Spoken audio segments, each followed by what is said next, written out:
नमस्कार, मैं ज्योति श्रीवास्तव और आप देख रहे हैं सी न्यूज भारत। वक्त हो चुका है यूपी बुलेटिन का, जिसमें बात होगी झांसी की, जहां उत्तर प्रदेश सरकार द्वारा चलाए जा रहे अभियान एवं वरिष्ठ पुलिस अधीक्षक झांसी के दिशा निर्देश में मिशन शक्ति अभियान फेज 5.0 के तहत आयोजन हुआ। साथ ही बात होगी संत कबीर नगर की, जहां मेंदावल में बदहाल नाली पर फूटा अधिवक्ताओं का गुस्सा, कृष्ण मोहन मिश्रा एडवोकेट ने खोला मोर्चा।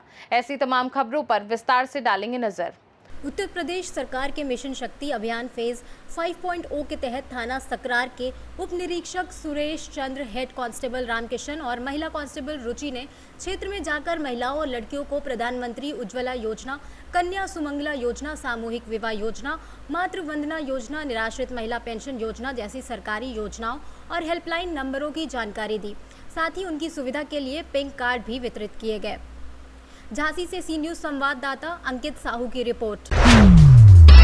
झांसी नगर निगम की सदन बैठक में 2026-27 के बजट पर चर्चा की गई, जिसमें कुल आय 38,624.90 लाख रुपए और सकल आय 49,062.87 लाख रुपए प्रस्तावित की गई। बजट में 8,255.27 लाख रुपए का अंतिम अवशेष दिखाया गया, जिसे सदन ने अनुमोदित भी किया।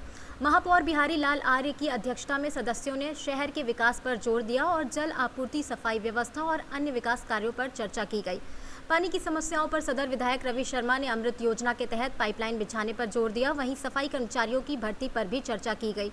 बजट में 350 से 500 आउटसोर्सिंग कर्मचारियों की भर्ती का प्रावधान भी किया गया। सदन ने शहर की सफाई और सौंदर्यीकरण के लिए प्रस्तावों पर सहमति जताई है और अधिकारियों से जल्द काम पूरा करने को कहा गया है। बैठक में विधायक रवि शर्मा, रामतीर सिंगल, एमएलसी रमा निरंजन सहित कई पार्षद और नगर निगम अधिकारी उपस्थित रहे। Bureau report, Jhansi. Agro input dealers association Uttar Pradesh द्वारा प्रदेश बंद का आह्वान किया गया, जिसके तहत झांसी जिले के व्यापारियों ने अपने प्रतिष्ठान बंद रखकर सरकार के काले कानून के खिलाफ शांतिपूर्वक विरोध जताया। सैकड़ों दुकानदारों ने झांसी कलेक्टर कार्यालय में ज्ञापन सौंपते हुए अपनी मांगों को रखा और जिला कृषि रक्षक अधिकारी को एक आवेदन भी दिया गया। कार्यक्रम की अध्यक्षता जिला अध्यक्ष संजीव अग्रवाल ने की। वहीं इस अवसर पर जिला महामंत्री ब्रजेंद्र कुशवाहा, जिला उपाध्यक्ष देवेश पुरोहित और जिला कोषाध्यक्ष हंसराज बंसल भी उपस्थित रहे। अंत में संजीव अग्रवाल ने सभी व्यापारियों का आभार भी व्यक्त किया। अधिक नाम बताइए। संजीव अग्रवाल। अग्रवाल जी, किस समस्या को लेकर डीएम साहब के पास आए? हमारा फर्टिलाइजर बीज दवा एसोसिएशन द्वारा कुछ हम लोगों को सरकार की जो नीतियां हैं, जो हम लोगों पर लगाई जा रही हैं, उसके तहत हम लोग क्या है, छोटे छोटे ग्रामीण इलाकों में जो जैसे हमारे यहाँ लैपटॉप नहीं है या कुछ व्यवस्थाएं नहीं है, नेट नहीं आ रहा, उसकी वजह से फर्टिलाइजर ना देना, कुछ किसानों को वहाँ से रोक देना या बीज दवा ना देना। किसान अपनी समस्या लेके आता है, वो कहता है हमें नहीं मतलब इन सब चीज़ों से।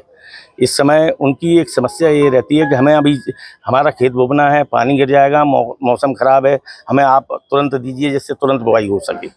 और उसमें कुछ सरकार की जो अच्छी नीतियां हैं, लेकिन वो हम लोगों के लिए इस समय बुंदेलखंड के लिए अच्छी नहीं है। तो पूरा व्यापार एसोसिएशन ये चाहता है कि कुछ उसमें सरलता रखी जाए और हम लोगों को कुछ उसमें राहत दिए जाए, जिससे किसानों को फ़ायदा हो और हम लोगों को फ़ायदा हो। मेरा नाम धीरज गुप्ता है और मैं झांसी के एग्रो इनपुट के डीलर का कोषाध्यक्ष हूँ। और हम लोगों को उर्वरक बिक्री में, कीटनाशक बिक्री में और बीज बिक्री में तमाम तरह की असुविधाएं हो रही हैं।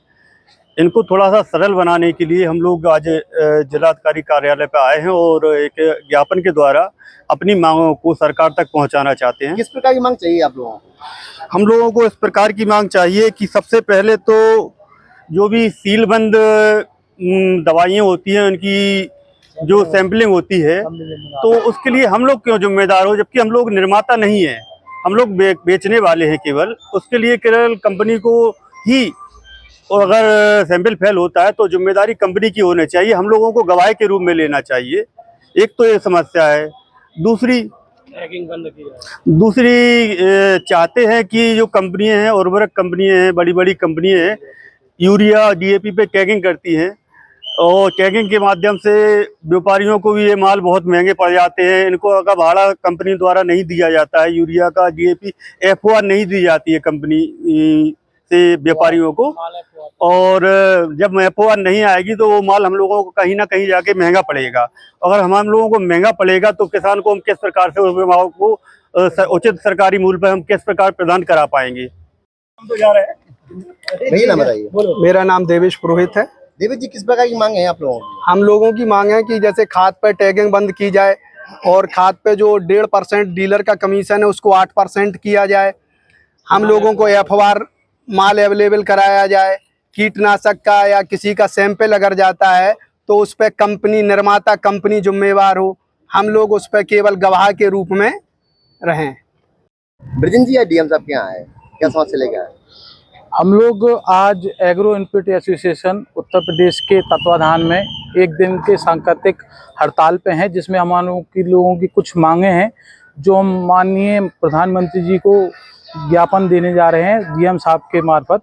इसमें हमारी प्रमुख मांगे ये थी कि जैसे कि हम लोग व्यापार करते हैं तो खाद का अगर व्यापार होता है तो उसमें खतौनी की अनिवार्यता कर दी गई है। खतौनी की अनिवार्यता करती है, लेकिन किसान जब आता है तो वो खतौनी हमें देना नहीं चाहता। वो कहता मुझे ज़रूरत अभी है, मैं खतौनी आपको कल ला के दूँगा। तो अगर हम खतौनी लेते नहीं हैं तो उसमें हमारे ऊपर कार्रवाई होती है। दूसरा होता है कि हमारे ऊपर जो भी सैंपलिंग होती है बीज और खाद की होती है, उसमें जो सैंपलिंग होती है उसके ऊपर पूरा जिम्मेदारी दुकानदार की होती है। अगर उसमें सील बंद है तो उसमें उसकी जिम्मेदारी कंपनी की होनी चाहिए, ना कि दुकानदार की।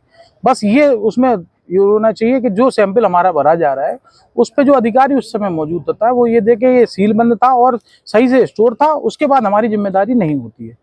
तीसरा ये होता है जीएसटी में जो प्रावधान है उससे भी हम लोगों को कठिनाई है, उस जीएसटी के प्रावधानों को भी सही कही जाए। टैगिंग है, टैगिंग का भी मामला जो आता है कि खाद कंपनियां टैग करती हैं हमारे साथ खाद के साथ, वो हम लोगों के लिए सबसे बड़ा नासूर होता है। हम वो टैग का माल गवर्नमेंट हमारे ऊपर प्रेशर बनाती है कि टैगिंग नहीं होगा, लेकिन कंपनियां हमें इनडायरेक्ट प्रेशर में लेके वो माल हमको मुहैया कराती है। हम उसको टैगिंग बंद होनी चाहिए। और ये और भी कई मांगे। अगर आपकी ये मांगे नहीं मानेंगी तो आगे क्या करेंगे आप लोग? देखिए, हमारी मांगों के लिए आज हमने सांकेतिक हड़ताल की थी, जो कि आज हमने दुकान बंद की थी। आज हमारी सभी जनपद में दुकानें बंद हैं। ये सभी व्यापारी वर्ग पूरे उत्तर प्रदेश में और पूरे जिले के आज व्यापारी यहाँ एकत्रित हो रहे हैं। अगर हमारी मांगे नहीं मांगी गई थी तो जो हमारा दिशा निर्देश ऊपर से आएगा उस पर अमल करते हुए हमारा पूरा एग्रो जिला यूनिट उस पर कार्रवाई करेगा। Bureau report Jhansi. महाराजगंज के भारत नेपाल सोनौली सीमा पर एसएसबी ने चेकिंग के दौरान नेपाल से भारत आ रहे ट्रक से भारी मात्रा में विदेशी अखरोट बरामद किए। ट्रक में अलग से कैबिन बनाकर 103 बोरी में 2570 किलोग्राम अखरोट छिपाकर रखा गया था। कंटेनर काठमांडू से दिल्ली जा रहा था। वहीं पकड़े गए अभियुक्त शाहिद खान हरियाणा का निवासी बताया जा रहा है और एसएसबी ने विदेशी अखरोट कंटेनर और अभियुक्त को नौतनवा कस्टम के हवाले कर दिया है। महाराजगंज से सी न्यूज़ संवाददाता अंगद की रिपोर्ट। कुवाया निगो रोड पर हुए एक भीषण सड़क हादसे में पंकज पुत्र हरिपाल, जो कि कपड़े की फेरी लगाकर परिवार का पालन पोषण करता था, ट्रक की टक्कर से मारा गया। हादसा जटियापुर के पास हुआ जब एक अनियंत्रित ट्रक ने पंकज को जोरदार टक्कर मार दी। हादसे के तुरंत बाद स्थानीय लोग उसे अस्पताल लेकर गए, जहां डॉक्टरों ने उसे मृत घोषित कर दिया। पुलिस ने ट्रक को कब्जे में लेकर थाने भेज दिया है और शव का पंचनामा भरकर पोस्टमार्टम के लिए भेज दिया गया है। पंकज अपने 3 भाइयों में सबसे बड़े थे और उनकी मौत से परिवार की आर्थिक स्थिति पर बड़ा संकट आ गया है। शाहजहांपुर से सी न्यूज़ संवाददाता रवि की रिपोर्ट। संत कबीर नगर के मेहदावल नगर पंचायत क्षेत्र में नाली की सफाई की मांग तेज हो गई है, जहां पास स्थित राहुल स्वीट हाउस रेस्टोरेंट द्वारा गिराए जा रहे अपशिष्ट से दुर्गंध और प्रदूषण फैल रही है। वरिष्ठ अधिवक्ता कृष्ण मोहन मिश्रा ने प्रशासन से इस समस्या का समाधान करने की कई बार शिकायत भी की, लेकिन अब तक कोई ठोस कार्रवाई नहीं की गई है। उन्होंने कहा कि उन्होंने इस मुद्दे को IGRS पोर्टल संपूर्ण समाधान दिवस और मुख्यमंत्री स्तर तक भी उठाया है। तहसील परिसर में बैठे अधिवक्ताओं का कहना है कि नाली से उठ रही बदबू के कारण वहां बैठना मुश्किल हो गया है और मुवक्किल भी इस दुर्गंध के कारण आते ही नहीं है, जिससे काम पर असर पड़ रहा है। वहीं स्थानीय लोग नगर पंचायत की लापरवाही और नाली की नियमित सफाई के अभाव को इसके लिए जिम्मेदार मानते हैं। मामला ये है, जो अगल बगल एक नाली बहती है, हमारे चैम्बर, हम लोग अधिवक्ता जो है जहाँ बैठते हैं उनका चैम्बर है, उसके बगल में नगर पंचायत की नाली बहती है। बगल में एक बड़ा राहुल स्वीट्स का एक दुकान है, जिसमें उनके द्वारा निकाली गई जो पानी है, पनीर की पानी या जो भी मटेरियल है, उससे एक दुर्गंध आता है। वादकारी जो यहाँ आते हैं, इनको के स्वास्थ्य के और जो अधिवक्ता यहाँ बैठते हैं, बहुत विकट परिस्थिति होती है स्वास्थ्य को लेके। इस पर यहाँ शासन प्रशासन कोई इसमें पालन नहीं कर रहा है। इससे महामारी फैलने की आशंका है, जिससे तमाम बीमारियाँ हो सकती हैं।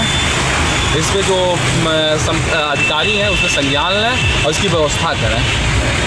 क्या सर पूरा तहसील मेहदौल के मुख्य गेट के पश्चिम तरफ नगर पंचायत की नाली गुजरती है और नगर पंचायत की नाली की कभी साफ़ सफाई नहीं होती है। इसके उत्तर तरफ राहुल स्वीट हाउस एक रेस्टोरेंट है, वह जितनी मिठाई बनाता है उसका सारा अपशिष्ट और पानी इसी में डालता है और इस नाली से पूरा दुर्गंध उपजती है।